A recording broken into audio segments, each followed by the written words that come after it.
Hey guys, in this video I'm going to explain Celestia, because though Genshin seems cryptic and obscure, Genshin mirrors Gnosticism. However, it doesn't tell you the complete story, but I, however, will. The tricky thing about Celestia is they've not really given us enough information to know exactly what it is. However, knowing Gnosticism, there's only 3 possible candidates of what it could be. So I'm sure it's either going to be one of these 3 things I'm going to name and explain, or a combination of them, as this wouldn't be the first time that Genshin has merged 2 different concepts from Gnosticism into one. So contrary to common belief, Celestia is not a few things, so I'm gonna explain that first. So Celestia isn't the realm of light. It isn't the heaven. It isn't where the primordial one is sitting. So first of all, the realm of light, the pleroma, is not even a place that you can see unless you're born from above. So if you were to exit this domain and actually look at it, you would either instantly be vaporized and die, you would go insane, or you just wouldn't be able to see it. Also, it is not within this dome, this egg that we're in. It's outside of the egg, outside of this domain that we cultivate.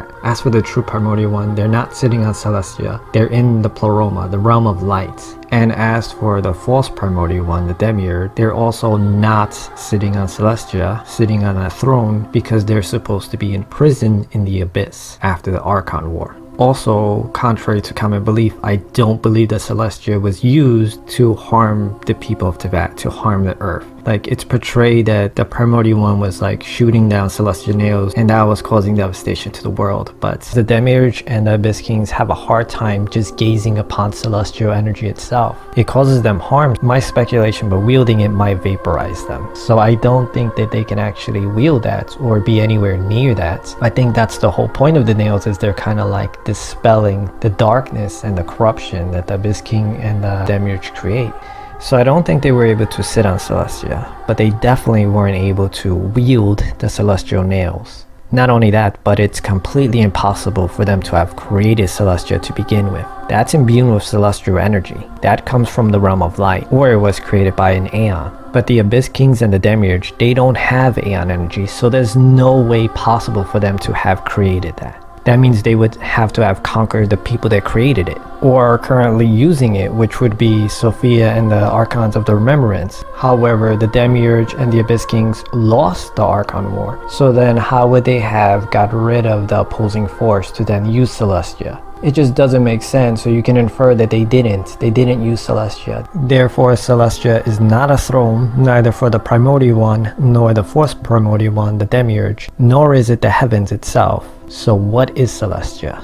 So in my Demiurge video, I explained that when the Demiurge realized that mankind was spreading upon the earth, and they were following the influence of the Aeons and not just blindly believing what the Demiurge was proposing, and therefore he just wanted to rid the world of all of them. So he caused a great flood, a catastrophe, to destroy them all. So they were told to take heed in the mountains, which they then headed towards. However, some humans among them were followers of the Dark One. So they betrayed those that were on the side of light, those of Gnosis, by telling the Dark Archons of their location. And so then they rained fire and brimstone upon them. But they were rescued by one of the 4 shades themselves, along with some Aeon, to an illuminated cloud above the mountains themselves, to save them from the flood. This is their ark. This is their salvation. This is where they took heed from that destruction. And while the Demiurge waited for the ark to reopen, he devised a new plan to deal with these pesky humans, which I've explained in my Demiurge video. So is that what Celestia was all along? The ark that had saved them from the flood, from this catastrophe?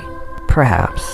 So the next possible thing that Celestia could be in regards to Gnosticism, which is the very thing Genshin's based on, is in fact a throne, but not the primordial one's throne, nor the Demiurge's throne. Since Sophia is the singularity for our universe, and she created the Demiurge and all the elements we know, she's the god of this throne. Giving you some important context here, there's these things called Ophium, and they are like rings within rings with eyes all around them, and fire light, energy in the middle. And these things are actually aeons themselves. They're even intelligent and they can speak because they're aeons. They're just not a humanoid aeon. One of the things these things can do is they can separate and then reassemble together. And why they do this is so they can be able to move God's throne to wherever it's needed to go. If Celestia is God's throne, that may explain why it's just stuck in place and static in the sky, because there's no Ophium there to move it around. And I know what you may be thinking. In fact, one of my first videos mentions it. It's that the hypostases may be Genshin's interpretation of an Ophium, as they're cubes within cubes instead of wheels within wheels, just like the dragons may be Genshin's interpretation of Aeon. That's what I assumed. However, at that time I forgot to take one thing into consideration, which is as above, so below, which implies that the Demiurge, the Abyss Kings, and the Archons themselves, they try to recreate what they glimpse from the realm of light. But they never make things perfect. There's always flaws and errors in their creations. They're never exact duplicates.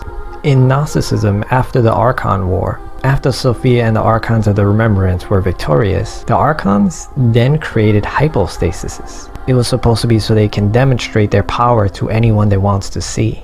However, since they took the shape of Ophium themselves, I'm thinking that it's Genshin again merging together multiple topics, which then makes it smoother and easier to understand why these things occur in the first place. They are making a more coherent story than Gnosticism itself. However, in Genshin, their version of hypostasis Ophium, shouldn't they have made them before the Archon War or during the Archon War so they could actually move around Celestia to rain down the celestial nails upon the Dark Archons and the other Archons that are their enemies?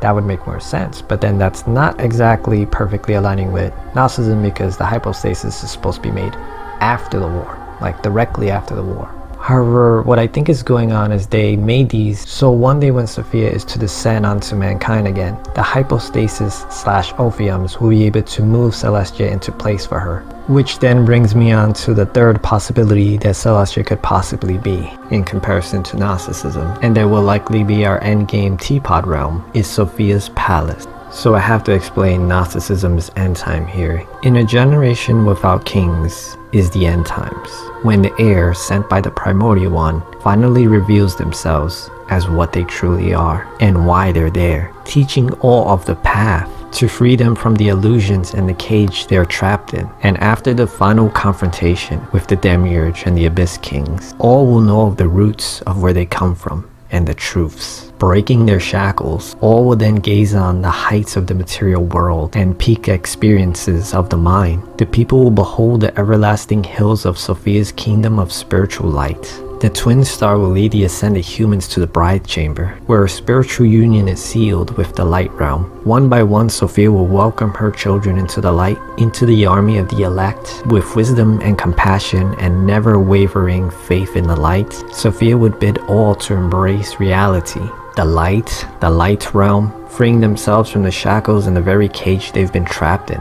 So this may be a silly description, but what exactly is this place supposed to be like? Well, it's her palace, so there's gonna be like separate bed chambers, a dining room, a throne room, stuff like that. It really shouldn't be occupied besides Celes, Sophia, and the twin star, which is us, and the newly ascended humans trying to get into the realm of light. Which then brings me on to the next part, which is there is a doorway there to the realm of light. That is how you gain access to it. So what do I personally think that Celestia is? I actually think that it is all three of these things combined.